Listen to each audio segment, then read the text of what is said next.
Tonight, new modeling shows Ontario's COVID-19 numbers are holding steady, but virus variants are becoming a growing concern. We're starting to see the variants of concern rise up, and it's a matter of how well we're going to try and keep those under control. Is a third wave inevitable? What health officials are projecting and their warning to Ontarians. Plus, gruesome discovery. 2 people are charged after a baby's remains are found buried in the basement of a Hamilton home. And I can tell you the biggest fear our firefighters had isn't for themselves. It's that they would catch something at work and then bring it home. it's their turn. The city's firefighters are lining up and rolling up their sleeves for their first shot of the COVID-19 vaccine. Good evening, I'm Kelda Yoon. Well, some positive signs, but provincial health officials are still urging caution as they release their latest COVID-19 projections this afternoon. Ontario reported another 1,138 cases of COVID-19 today, only a slight uptick from the day before. But health officials are concerned about the recent sharp rise in virus variants, which could lead to a potential third wave. Chris Glover reports. For the first time in more than 6 weeks, today an increase, albeit a minor one, in active COVID cases in Ontario. The data today will show a clear improvement and a clear path forward. But if we let up, we will, with little doubt, lose the gains that we've worked so hard for. New modeling data from the province shows contagious COVID variants now make up nearly 20% of infections, threatening a third wave next month. We've seen a doubling about once every 2 weeks, which is better than what we were anticipating, but concerning nevertheless. Best case scenario, fewer than 500 daily cases by the end of March. That yellow line projects a slight dip over the next couple of weeks, then a surge up to 2,500 daily cases. And worst case, around 4,000 new infections daily by the end of next month. A third wave cresting there, close to 4,000 cases a day, due largely to the variants of concern. The advisory table says the provincial lockdown worked and warmer weather will help by increasing time outdoors. But still, people need to stick to their regions. Traveling across the province, from high-risk communities to low-risk communities, can ruin the gains in those public health units where the pandemic is already under control. No matter how well we do, all modeling projections remain over Ontario's ICU capacity threshold through March. The advisory table says accelerating vaccinations for those most likely to need a hospital is key. It really is a race between the variants and the vaccine. And in Ontario, the variants look to be winning. This week, Northwestern and Thunder Bay health units both reported troubling weekly incident rates. With respect to Thunder Bay, that is an area that we are watching very carefully. The health minister says a decision is pending on pulling the emergency brake, pushing Thunder Bay back into lockdown. In Barrie, after welcoming back indoor dining and other red zone activities last week, it is really the stay-at-home order that's essential. The region's medical officer wants to shut down again. Ontario's chief medical officer says no decision on that yet, but regardless of your restriction level, he says just stay home. Chris Glover, CBC News, Toronto. In Quebec tonight, vaccinations have begun for those 85 and over, something that's likely still weeks away here in Ontario. The health minister was pressed today on why even the online site for booking an appointment won't be up and running until mid-March. Philip Leschenach reports. In Laval, Quebec, you can bet that behind the mask, this senior is smiling. Their appointments are being booked today for Quebecers eligible to get the COVID-19 vaccine. In fact, some people were able to get their shots on the same day they booked. Meanwhile, in Ontario, the credo for us going forward is really, really simple. Needles in arms. We want needles in arms. The vaccination of long-term care home residents has already helped bring down new cases and deaths. Now, older age groups and high-risk communities in the general population are next. Problem is, the booking system won't be up and running until mid-March. Well, the reality is, as you know, we don't have the vaccines yet, so that we still have some time. The province's health minister suggests there's no need yet for a booking system when there's no large volume of vaccines to administer. we want to make sure that the system, once we get it up and running, is we don't want to rush to failure. We want to make sure that when this system is ready, it's not going to crash, which we've seen happen in other jurisdictions. She admitted that some of Ontario's health units are already ahead of the province. Ottawa has put out their plan to start vaccinating seniors over 80 next week. This geriatrician says the lack of a booking portal doesn't inspire confidence in Ontario's vaccine rollout. So again, we still completely lag the rest of Canada, and we've had more than enough vaccine doses in this province as of December 21st. Why we continue to take longer than every other province to get this done, it concerns me because it does set us up for some weakness. Epidemiologists suggest getting vaccines in arms quickly will be crucial in the short term to gauge how they work on the new variants. And they say booking systems can be bought from a country like Israel, where vaccination campaigns are further ahead, rather than building one from scratch. Philip Leishanock, CBC News, Toronto. First it was the paramedics, now it's the firefighters' turn. They are rolling up their sleeves this week to get their shot of the COVID-19 vaccine. Already over 1,000 firefighters have received their first dose. It's all part of a tiered approach to get all first responders and healthcare workers protected against the virus. Ali Chiasson has more. No, thankfully that's not a fire scene. These fire trucks were lined up outside Michael Garron Hospital today for a good reason. Firefighters are getting vaccinated. Say we're already up to about 1,200 of the 2,600 that are eligible. It's only firefighters that respond to emergency calls that are able and eligible to get it. The vaccine rollout for first responders has been tiered. Last month, paramedics rolled up their sleeves. This week, firefighters. We're part of the tiered response. The head of the Toronto Firefighters Association, Frank Ramignano, says firefighters will respond to some acute medical calls to support their paramedic counterparts, and that's where their exposure risk is. If it's a very serious case, then they'll send firefighters as well. A, to get the help there as quickly as possible, but B, if it's extremely complicated, to also help the paramedics with the situation. So it's a good day for those brave men and women getting their first dose. I can tell you the biggest fear our firefighters had isn't for themselves. It's that they would catch something at work and then bring it home and pass it on to a family member. Firefighters signed up for that risk, but they didn't sign up their family or friends for the same risk. But Ramignano does share the same frustrations many people have when it comes to the province's vaccine rollout. I'm on a few different committees with my counterparts in the U.S., and pretty well everyone I speak to there that are firefighters and paramedics have already been vaccinated. Ontario and Canada as a whole has been falling behind in vaccinating its population.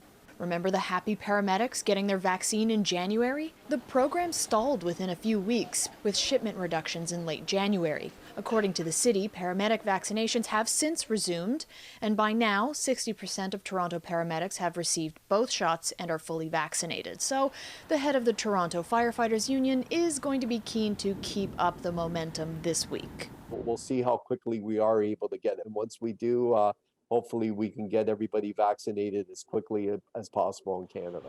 Ali Chiasson, CBC News, Toronto. Toronto Public Health has confirmed that virus variants have been identified at 11 schools in the city, 6 of them under the TDSB. Jessica Ng tells us about what's being done to protect the students. The variants are obviously of concern because we don't know if they affect children differently or are more transmissible.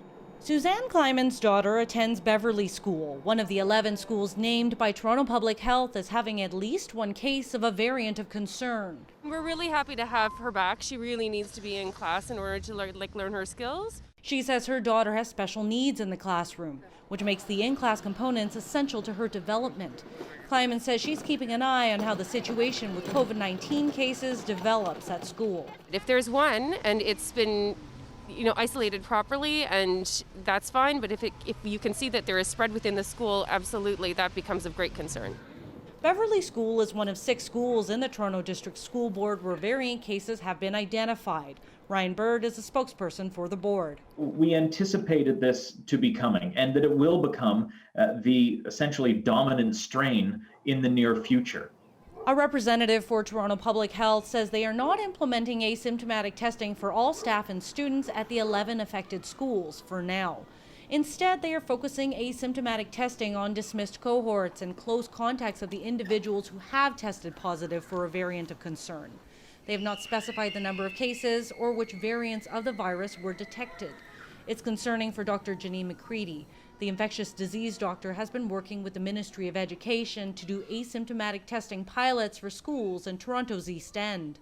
We know that student or younger kids especially can not have any symptoms, maybe up to 50% of the time, and so adding to all the other safety measures and to the screening and all those processes, this asymptomatic testing will hopefully help to find any of those cases. As school-aged children and their parents try to navigate the new normal and stay safe from the virus. Jessica Ng, CBC News, Toronto.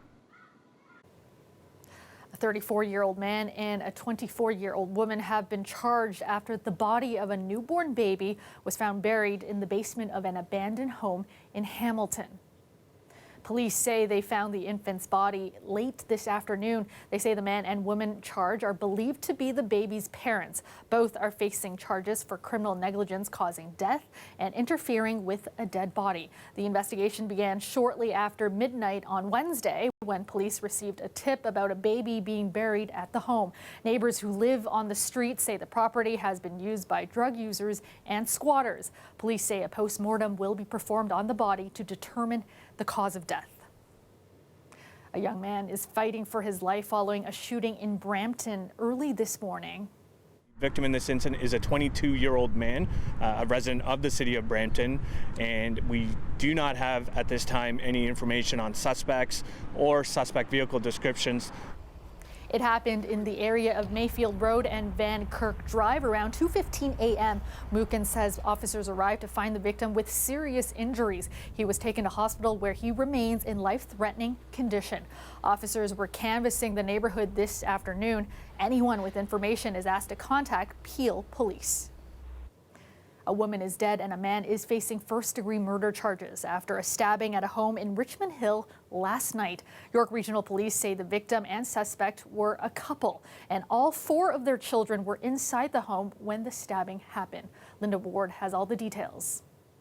Around 7:45 last night, someone inside this home here on Bond Crescent called police. Their cries for help so panicked, police say they were indiscernible. So they responded to a call for unknown trouble. And when they arrived, they found a 41-year-old woman who had been stabbed. She was pronounced dead on scene. Police arrested a 49-year-old man inside the home. He was also injured and taken to hospital. Now, police are calling this a domestic incident. They say the couple's 4 children, 2 sons and 2 daughters between the ages of 9 and 19, were in the home at the time this happened. They say they were unhurt and are now being given assistance to deal with some of the trauma that they have witnessed. Neighbors on this street that we've been speaking with say the family really just keeps to themselves. We are surprised, we are shocked. I'm so sorry this one happened. We are so sorry about this one. Yeah, they're nice, they're quiet, and no fighting. I don't see their fighting at all. Area is very nice and quiet area. But that's scary. I don't know what's happened, maybe any family problem, but I don't know. Police don't know what led to this violent incident, but they have been going door to door on this street today, speaking with neighbors to see if they have any video or any information as to what might have happened here. The man is now facing a charge of first-degree murder. Linda Ward, CBC News, Richmond Hill. A Peel police officer has been found guilty of discreditable conduct by a police disciplinary hearing. Kid obviously doesn't understand the rule and nature and the culture of Canada. Okay, he wants to be violent and bring that violence with him, then he's gonna have to learn the way. That was a recording of the exchange Peel Police Constable Bernard Trelaya had with Mississauga man Masood Masad back in 2018. Masad was being arrested at the time for causing a disturbance, a charge that was later dropped. His father filed a complaint against the officer. Constable Trelaya eventually pleaded guilty to a charge of discreditable conduct. Now he's been ordered to forfeit 20 days' pay, about $9,000. He will also have to take a 16-hour anger management course. Masad's father calls the penalty ridiculous. At least I was expecting some penalty, like a demotion or move him to administrative work. Now, after 20 days, he'll be back on the same job he left 2.5 years ago. My first time being actually A charge of unlawful arrest against Constable Trelaya was withdrawn. Well, time now for a short break. When we come back, it's a very special day for a local veteran. John Graham is celebrating his 100th birthday. Your dreams come true. He loves to sing, loves to dance, obviously at a slower pace than he used to, but yeah, it's a huge day, huge day. We are so happy and blessed that he's in our lives. After the break, plus... Picture perfect weather for your Friday. I'm meteorologist Colette Kennedy. I'll tell you about that, but also the mild but wet conditions coming in for the weekend. That's all after the break.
Partly cloudy tonight, but clearing overnight, and temperatures dipping, currently 0 degrees, but feels more like -5. Let's go to Colette Kennedy now with a look at the forecast. And Colette, I was loving the sunshine today, especially after the last couple of gloomy days. Yeah, not bad. And, you know, as of today, the sun's setting at 6 p.m. So, yeah, we were really treated to some nice conditions. And tomorrow is looking stellar because we get sunshine, but actually a little bit milder than today. In between, a little bit of flurry activity. Yeah, we've been seeing most of that kind of peeling away, but still in the area. But this is Friday. Few clouds in the morning, then it's really mostly sunny throughout the entire day. And into Saturday, it is going to be wet. In fact, Friday night into Saturday, we're going to see it starting as kind of some wet snow mixing certainly with rain close to the lakeshore and more of a rain event around the GTA. But you could see north and west some light accumulations as this goes through and into Saturday. And then by Saturday afternoon, should be seeing it peel away so that we might even get some sunny breaks. So it could turn out that the second half of the day isn't so bad because we've got some showers for the second half of the day on Sunday. And how about your weekend temperatures? Both days? Mild. Wait till you see what those numbers are looking like. Your daytime highs today, certainly cooler. 1 degree for Toronto, very different from that 8 degrees from yesterday. There's a few of those flurries moving through the overnight hours. That's why tomorrow morning you could see, especially western GTA around towards the Niagara region, you may have just a few clouds in the early morning hours, but then see how that erodes and we get in with that ridge of high pressure into all of that sunshine. The winds won't be very strong either, so just very pleasant conditions. Now here we go overnight into early Saturday morning. Rain in a mix into southwestern Ontario, starting to nose its way in, starting off certainly as a mix as it comes into the GTA, and then primarily as those temperatures rise, it just becomes that rain, as I say. And where I said you might get a little bit of light, it's very slushy accumulation, maybe 2 or 3 centimeters there north and west of the city. As we look ahead towards Sunday, there's that kind of reversal, so we will see the first half of the day good, and then into the afternoon, some scattered showers coming back in evening hours. Overnight tonight, chilly one tonight for southwestern Ontario. Winds are -8, but tomorrow not doing too badly with your highs and looking good with the sun shining in the sky. And overnight tonight, -6 for Toronto, St. Catharines -5. There are your highs for your Friday. It's going to be such a nice day. I hope you get a chance to get outside and enjoy it.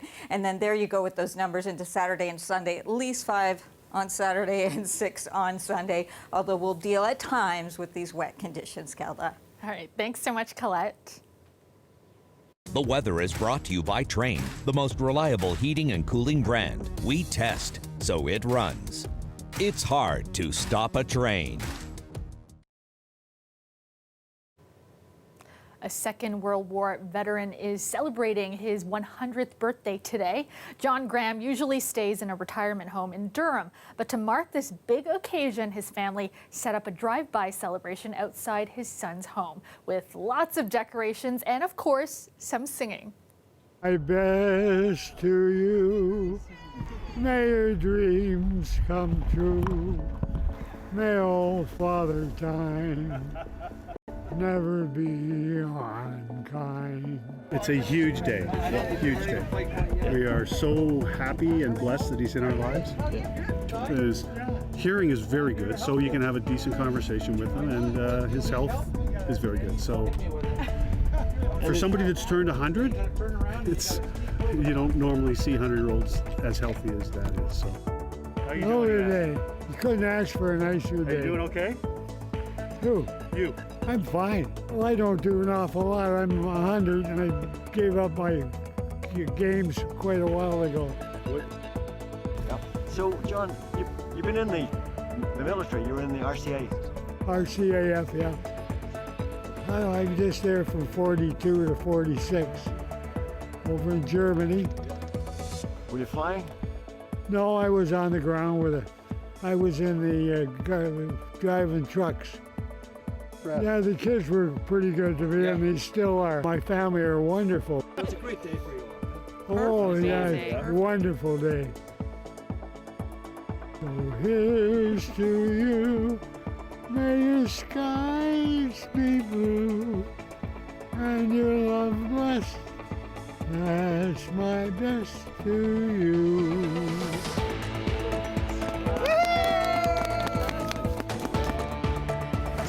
How does it feel to re-enter the Earth's atmosphere? After the break, a special surprise for a kid with big dreams. Yafet Yosef wants to be the first African Canadian to go to space, and tonight he got some advice from Canadian astronauts. We'll show you more from this special event coming up.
Eight-year-old Yafet Yosef may be little, but he's got big dreams. The Toronto kid wants to be the first African Canadian to go to space. Now, back in January, we brought you the moment Yosef got to meet one of his idols, virtually at least. He spoke to astronaut Victor Glover, who is currently orbiting the Earth aboard the International Space Station. And last week, we caught up with Yosef again while he watched the NASA's Perseverance rover land on Mars. And now Ahmed Hussein, Canada's Minister of Families, Children and Social Development, who heard Yosef's story, has decided to share a few more surprises with him, featuring some Canadian astronauts. And Mark, I have to say, I have never seen Yafet speechless. I think it's because of you. It's the first time I'm speechless since I was In 2023. Joseph also got to pick Jeremy Hansen's brain. Hansen could be the first Canadian to travel to the moon in 2023. Even Chris Hadfield joined in with a pre-recorded message. His advice for Joseph: always be pursuing your dreams, listen to people who know what they're talking about, and be good to the people around you. All good advice. And that's our show for you tonight. Thank you so much for watching. I will see you back here tomorrow night at 11. Have a great night, everyone.